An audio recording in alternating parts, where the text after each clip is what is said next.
All right, recording is on. Welcome to CS4510. This is L01A, and the topic is just the introduction. This is just like, what is this class? What's the point of this class? What are we doing here? Why are we put on this earth? Questions like this. So what the title of this class is what? Automata and complexity, right?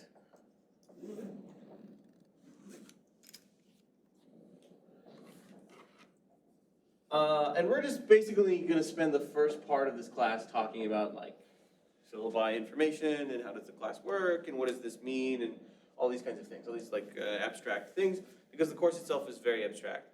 So first, I guess, logistics of the course. I think there's going to be like a weekly homework. This course has too many prereqs. You don't actually need any of those. You don't need stats. You don't need combo. You might need a little bit of algo, but really, like what you really need more is like 2050 and like 1332. Like the most algo we'll ever use is like BFS or something. So you don't really need all this advanced stuff, but most people, like for some reason the registrar has all those as prereqs, so you take this like your last semester. Of the people who are here, are you guys graduating this semester? Okay, so usually 2/3 of the class graduates. Like this is the last semester. So most people take this course remote from San Francisco Bay when they already have a job lined up. So that's why the course can be done fully remotely. You don't have to actually attend class. Things are going to be uploaded on YouTube. Homework and exams are going to be done remotely. There's going to be usually a weekly homework and an exam every 3 or 4 weeks, something like this. And we go at a pretty quick pace. What else? So what does this mean? What is automata and complexity theory? First off, what is an automata? Do you guys have a definition of an automaton in like a pop science way? Do you know what the word automata means? Have you heard the word automata in any context, not even in a classroom context? In what sense? In connection with like robots? Robots? Okay, yeah. Is there any other term you've heard the word automata in any context? It's a weird, strange word, you know. It's not. It doesn't come often. It doesn't come up in language. When I think of automata, I think of that movie Hugo, which was based off a book. You guys know that? What I'm talking about? It was not a very good book, but basically, there's this like British child, and he's in a. He lives in a train station. He eats peas, and he like has this robot which is made of gears and pulleys and little levers and so on. It's this very complex mechanical device. And he's like trying to steal parts to rebuild this giant robot. So it's basically a giant robot.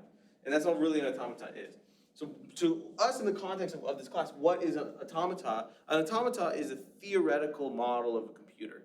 Computers are real things, but then there's all these abstract models of computation that we're going to deal with. And automata, we have different kinds of automata, and we'll be able to like compare their power. We're like, okay, this kind of automata can only do this thing, but this other kind of automata could do this other thing. And then this one is better than that one. Something like this. So in some sense, every programming language is an automaton. It's a really strong and powerful automaton. When you know, there's two kinds of programming language. When you interact with a programming language in two ways. First off, mentally, you like, if you guys are all advanced students, you guys can like read code and kind of quote unquote like execute the code in your mind. So you have like some kind of mental model of what the code is. But that's slightly different and almost perfectly the way the computer also executes the code. But you know from classes like 2110 that when you take this thing and then you compile it, it goes to this other thing and then that thing is done in a very manual and physical way. Something like this, right? Those are two kind of different things though. The mental model of the code is closer to what we'll be dealing with though. Everything is purely hypothetical. So this course answers really two questions. The first is of the topic of computability theory. And this whole unit, this first half of the course, maybe 2/3 of the course, is to answer a question of the form of like what things are computable at all. And what this means, computable at all, is like, what is a computer? Very open-ended question. What can a computer do? We all know what a computer can do, kind of, because we use a computer. But we're going to tack that question from like the completely opposite direction.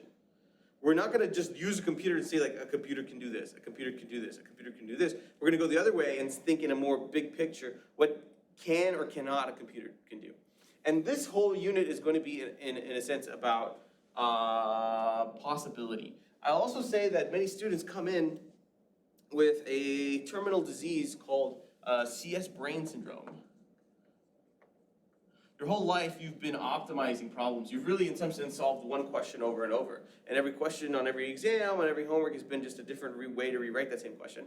And in this class you're being asked a second question.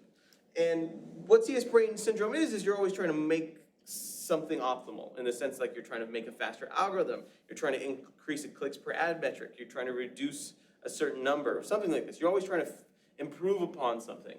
And in this unit, we do not care about optimality.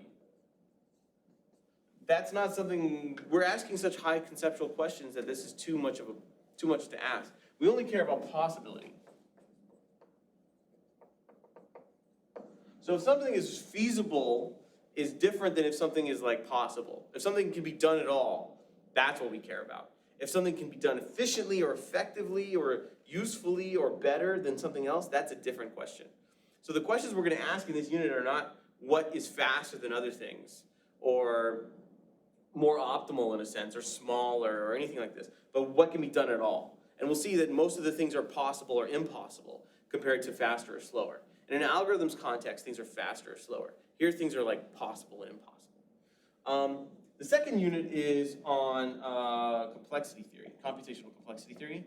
And it answers sort of an advancement of the previous question, which is what makes some problems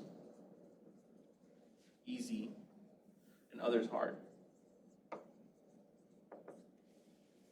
So this is really a question again about, this one is actually a question about optimality. It's really, we'll spend, I don't know, 3-4 weeks on this question. One question, which is the most mysterious of it all, is the P versus NP question, right? You may probably have a 3510 level of understanding of what this question means. And it is such an interesting question in the sense of how elusive it is. You know, mathematics is full of many unsolved problems. Well, we got Riemann hypothesis, got the Collatz conjecture. What else? There's Yang-Mills. You guys know any others? The Poincaré conjecture was unsolved. Now it's solved. Basically, mathematics is full of unsolved problems. Fermat's last theorem took 400 years for someone to come up with a solution, right? The P versus NP problem is only 50 years old, but it's still an open and unsolved problem. And although we have no idea how to solve the problem, this area is incredibly interesting, and the P versus NP problem has a different lore than any other of the unsolved problems in mathematics, like Riemann hypothesis or Yang-Mills or anything like that. In the sense that we don't know how to solve such a problem, but we know a lot about how to not solve the problem. So the history of complexity theory is really a history of failure to solve this problem. There's generations of scientists have tried to solve this problem, spent 15 years of their career on techniques to solve this problem, and then another guy comes along and says, you're not going to solve the problem, and I can prove it. So this problem has a large graveyard of scientists who not only have failed to solve the problem, but provably have failed to solve the problem. Something like this, right? So we know a lot about how not to solve the problem, and we can prove that a lot of things can't touch the problem in some sense. That's going to take us a long time to build up the math to explain like what that intuition is. But that kind of makes the problem more interesting, because you can't show anything about the problem, but you can at least show other people can't show anything about the problem either. So it's kind of like, it makes the problem more elusive, and I don't think any of the other open, difficult mathematical problems have such lore, in the sense that we know how hard the question is. And we are actually further away from solving the question than when the question was first proposed. When the question was first proposed, people thought it would be solved in a couple weeks. You have stories about, there are people who are old now, and they talk about like, oh, when I was in the 80s, I said, yeah, I'll spend a couple weeks trying to solve the problem. And of course, the problem is still unsolved. You have people who lose bets. Mike Sipser, who wrote the book we will use for this class, made a bet that the problem would be solved by the year 2000, and now that was a quarter century ago. It's still unsolved. We have made, in fact, less progress. We're further from solving the problem than when it began. So that's kind of interesting to me, and that's what we'll spend. You could really teach complexity about anything. You could teach it about communication, complexity about space or time or any of these other resources or anything you wanted, proof complexity. But my interest personally in the way I'll teach it is like, that's kind of mysterious and strange. So that's what we'll teach, right? Any questions so far on the content? Okay, I'll ask you that you also keep an open mind about some of the content of this class, because there are at least like 3 branches of computer science that you don't get in any other class. But then you get like all 3 of those in this class. So a lot of people come with like, should I take this class or should I, I don't really know what's in the class or something like this. But then that's kind of like the reason why you should, I think. It's sort of new to everyone. It's new to all of us, right? Questions? Okay. Let's just begin with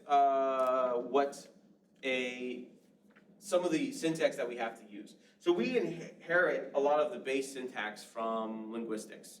And we use, especially this first unit is going to be based in something called formal language theory.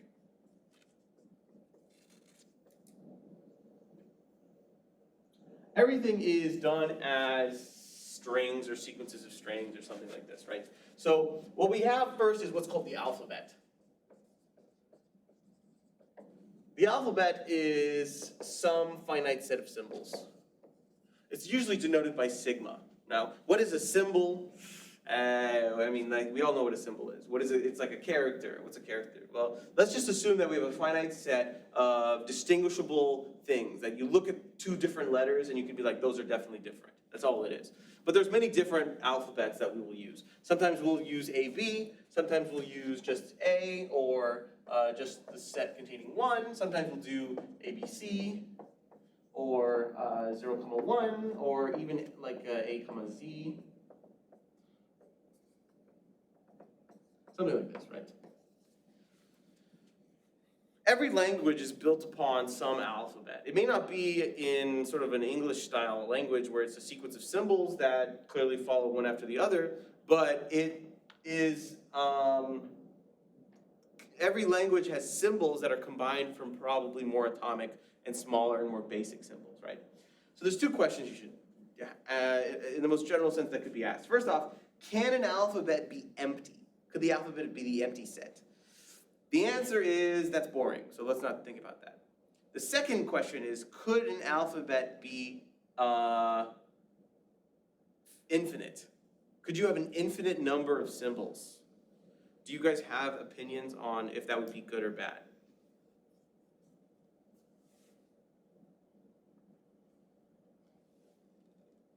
This is a conceptual question as well. Yeah? Yes, theoretically it is possible to have an infinite number of symbols. Yes.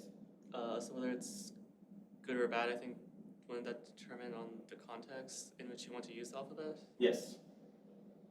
So I guess theoretically possible, yeah, you could definitely define an infinite set of symbols. But the question is, would you need to? Is there something you think you could do with an infinite alphabet? We haven't even seen what we can do with alphabets yet. But is there something you think you could do with an infinite alphabet you couldn't do with a finite alphabet?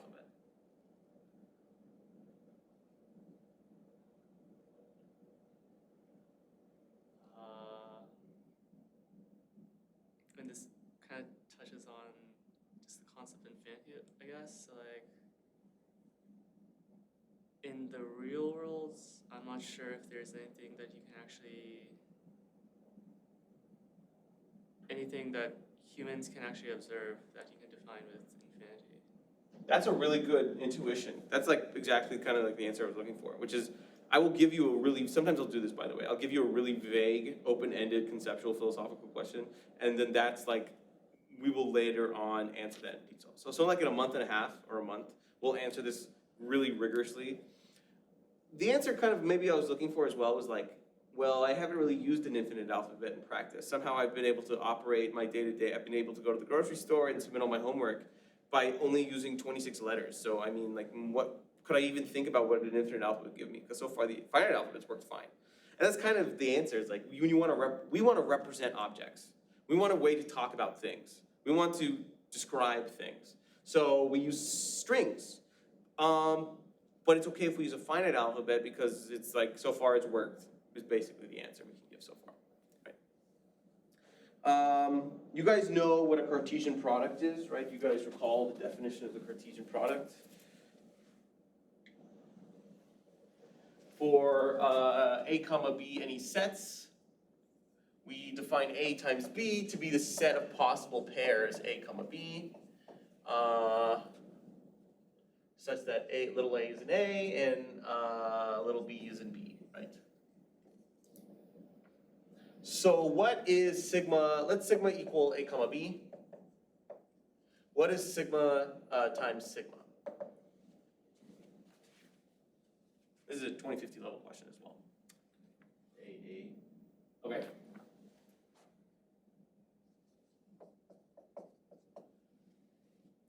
AB. BA. BB. Yeah, perfect. Now, that's annoying. We have all these parentheses and commas in the way. So what we do is we usually ignore those parentheses and commas and we write it like this. We would write sigma squared is the set containing AA, AB, BA, and BB. Right? What's another name for this set?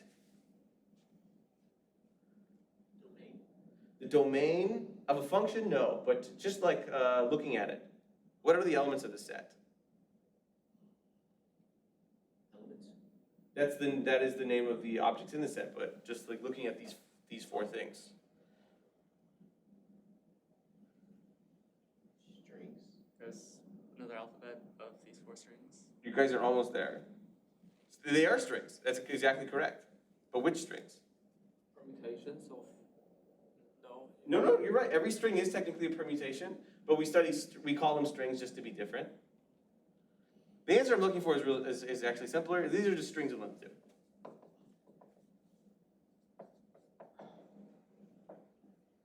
Furthermore, they're not just the strings of length 2, these are all the strings of length 2.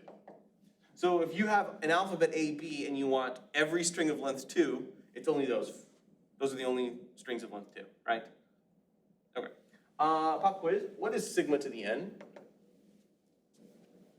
Strings of length n. Yeah, these are just all strings of length n.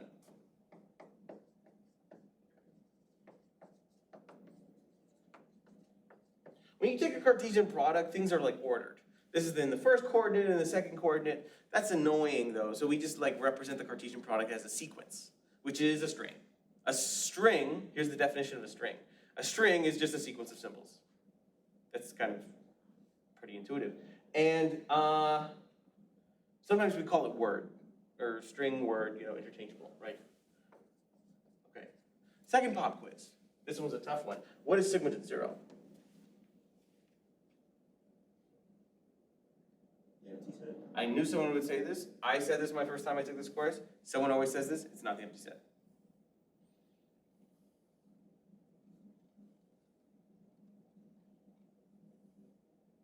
A string of length 0? Yes. It is in fact, you take this n here, you replace it with a 0. It's strings of length 0. How many strings of length 0 are there? Yeah. There's one string of length 0. We denote that string as this epsilon, and we say this is the empty string. Right? So it's a special thing. If you are familiar with group theory, it's like an identity of a group. Okay? It's the empty string. How many empty strings are there? There's exactly one. We could define a quality of strings to be like if they're the same length and each symbol is exactly the same in the same position, right? This is exactly one string of length 0, right? Now, notice that this is different than the empty set. But the difference is only kind of like in the context of this class. It's not significant or highly esteemed or very important. The difference is the same. It's basically a type error, right? If you think about a computer, these are two different types. This is an array of no elements. And this is a string of no length, right? Now I think in like C, every string is an array. Let's forget about that. Don't think about that one. But these in like Python or something are different things, right? One of them happens to be a string, one of them happens to be an array. That's really the only difference between the two, right? Question on these parts so far? Okay. Another pop quiz. What if I take the union of I equals 0 to infinity of sigma to the I, which is just sigma 0, union sigma 1, union, and so on.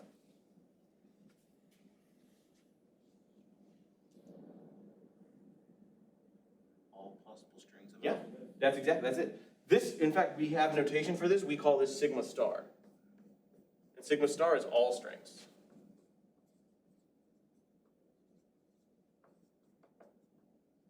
And then if I were to write this out a little more, sigma star would contain the empty string 0, 1, 0, 0, 0, 1, and so on. If sigma was 0, 1, right? If you change the alphabet, you change what sigma star is, right? Right.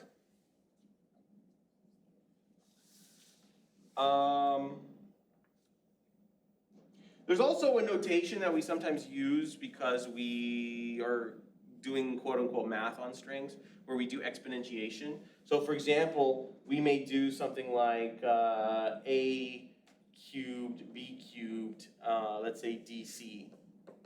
When we write that out, what we really mean here is d, a, b, b, b, c, right? It's kind of like multiplication, but it's not commutative. Because d, let's say ab cubed c would be, what would this be? Just if you had to guess. D, A, B, A, B, A, B, C. Yeah.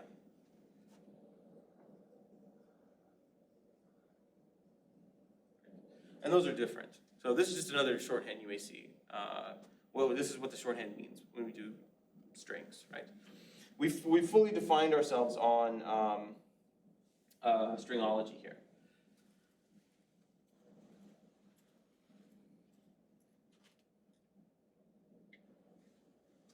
Okay, now we have symbols. We now have words. The next step is going to be languages. What is a language in intuitive sense? Like, what is the definition of a language to you? Without strip away any cultural notions or anything like this, but what is a language? In the most abstract definition.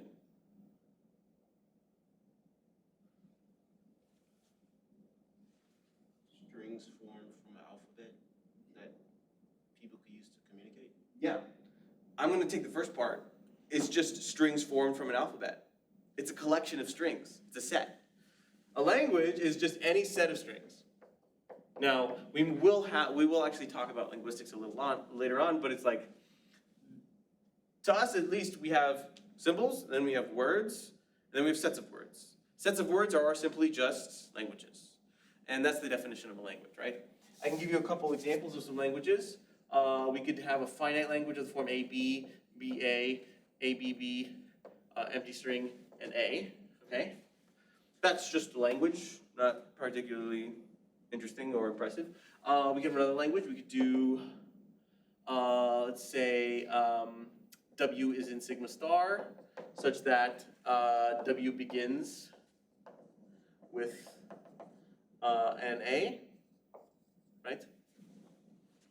So this is set builder notation we can use to describe a language. How many strings are in this language?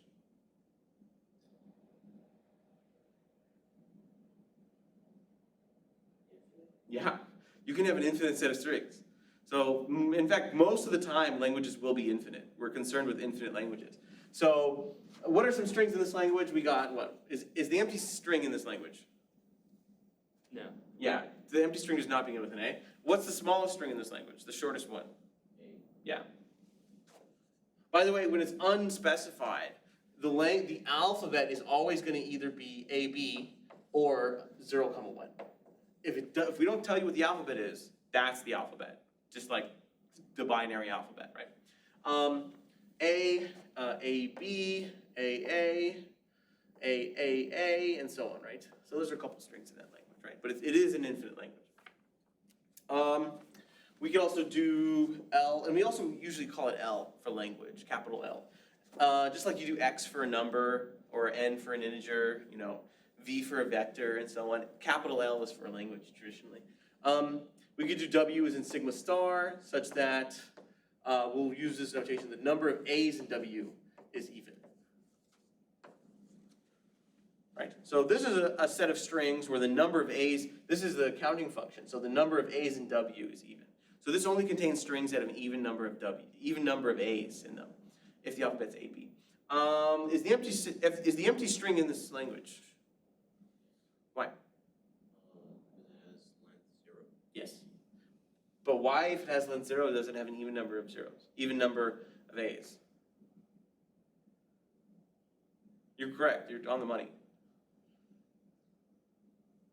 Because if it has length 0, then it doesn't have any A's. So if it doesn't have any A's, that's also considered to be even. 0 is even. Exactly, yeah. So the empty string would be in this language. Right? I could also do, suppose I wanted an even number of A's but no B's at all. I could do something like A to the N such that N is even. And this language would also contain the empty string, but it would look like the empty string, AA, and so on, right? So that's how those notations could be combined.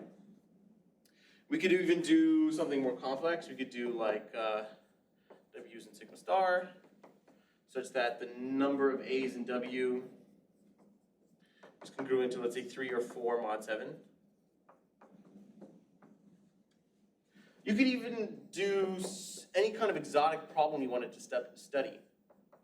Let's say W's in sigma star, such that if you were to cast W in binary, let's say it's a binary string, and if you were to cast it to a number, it is prime, right? So you could define the string encodings of prime numbers, and that's what this bottom language is here. Now, why do we care about that? Some of these languages are simple, you could say. Like, a lot of this class also relies on intuition. And sometimes there are questions that, like, you know the answer to, but no one's ever asked about. So some of these seem simpler, and some of these seem harder, right? If you had to guess, many of these languages above seem simpler, and this one seems more difficult in some sense than the other ones, right? Is that something that you agree with? Yeah. I'm not saying you have to agree with it, I'm just like, poll for the audience, right? We'll kind of formalize that later. But this is kind of the point of automata theory, you know, like, there are two angles, right? First, consider a program. The program has a behavior. That's one perspective. We go the other perspective. Given a specific behavior, what are all possible programs that have that behavior? So what we do is we fix a language, and then we consider what kinds of automatons can or cannot do this language in some sense. And we'll define that in just a second. But for example, we'll come up with an automaton that can do these easy things, and then it can't do this like hard thing. So that means that this thing is quote unquote harder or more impossible than these things, right? Then we'll come up with another kind of automaton that can do those things, but then it can't do other things maybe, and so on. And we'll repeat ourselves in that fashion. Right. Questions on that? What do you mean by do a language? I'll define that. Great question. I realized I said that out loud, but I didn't define it.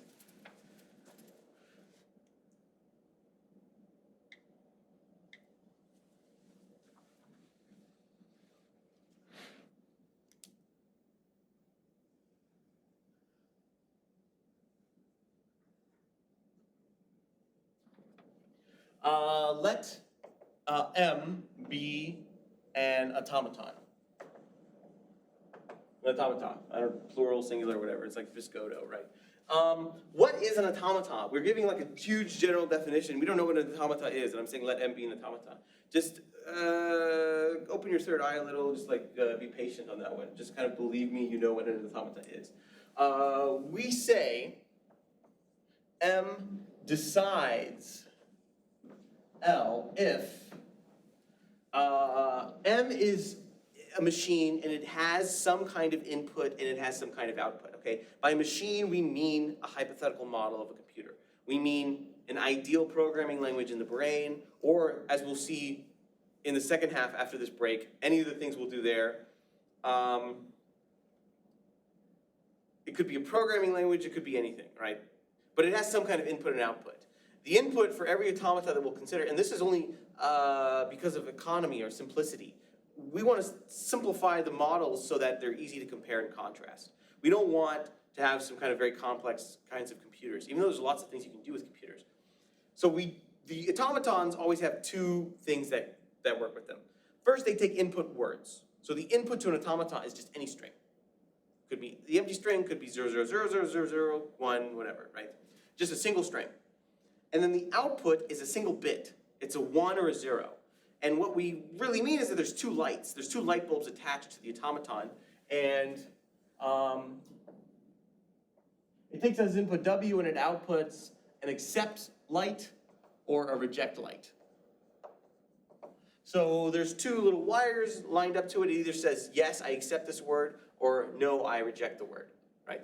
And so we say an automaton decides a language L if M on W accepts, if and only if W is an L, and we say M on W rejects, if and only if W is not an L.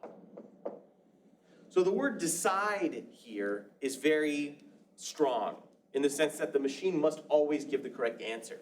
It can't, for example, get stuck in an infinite loop. It can't do anything like that. If the machine is supposed to accept the word, it must accept the word and it must output W. It must output, an accept. If the machine is supposed to reject the word, it must reject. It cannot make any errors, right? So essentially, this is we're in the regime of decision problems, right? And decision problems are anything that could be worded as a yes or no question, right? So consider that's like, it's really great for us that we can use set theory for this, but it's not the only way for us to understand computation. Again, this is just notation for us to build and contrast and compare things, right? Recall that we are considering the language of encodings of prime numbers, W's and sigma star, such that int of W is prime. But that's not the only way we could try to understand what can or cannot compute prime numbers. We could have done this in a functional way. We could have said what kind of functions are there such that on input n it outputs p of n, the nth prime. But this is more difficult and more cumbersome because let's say you have things that compute functions, like how do you compare them? How do you contrast them? It's messier, it's just worse. Like you can do it, but we won't. We do things in the simplest way possible. Because when you compare decision problems, it's always like, this machine does decide the language, or no machine of this type can decide that language, and so on. It's always easy to make comparing and contrasting. So let's say we have two kinds of automatons. Let's say one cannot decide this language, and another kind of automaton can decide the language. We could say then that one automaton is then stronger than the other, because here's something it can do, but the other thing cannot, and so on, right? That's sort of the moral of especially the first third of the class is we'll do that over and over, and that's sort of like, we'll spend a lot of time doing that as well, right?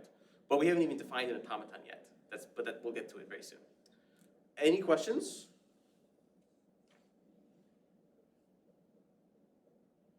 I think I want to, I'll do two more quick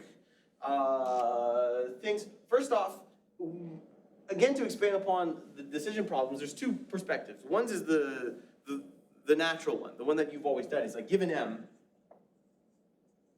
what L does M decide? So every machine decides some language. Every machine has some behavior. Every piece of code does something. Everything does something. So given a piece of code, what does this thing do? That's the first question. But that's the question you've been doing in all your other classes, right? The second problem is that given L, what possible machines M decide L? Now, why is this a different question? Given a single machine it has exactly one language it decides. One machine has one behavior, okay? But consider the reverse problem. You have one behavior. How many possible different machines have that behavior? And what's the difference between them? By behaviors, we mean the languages that are decided, right? Consider, again, the prime number language. How many different possible algorithms are there to determine this problem? On input, a binary string, determine if it's a prime number. There's like a brute force search method. There's all kinds of number theory tools you can do. Primality testing, big area, right? All kinds of things can be done in this thing. And what's the difference between all those kinds of algorithms? That's what we're really studying here. Even if you consider a behavior in a functional way, consider sorting. Sorting is a behavior because it has input of an arbitrary array and must output a sorted array. There's many different sorting algorithms of different runtimes, but they all solve the same problem, just they get there in different ways, right? So in some sense, it's like the same idea of like comparing sorting algorithms. You're comparing different things that all have the same behavior. So that's the difference between the first question and the second question, right? We're gonna focus more on the second question. The second thing I wanna note about is like, what is computation?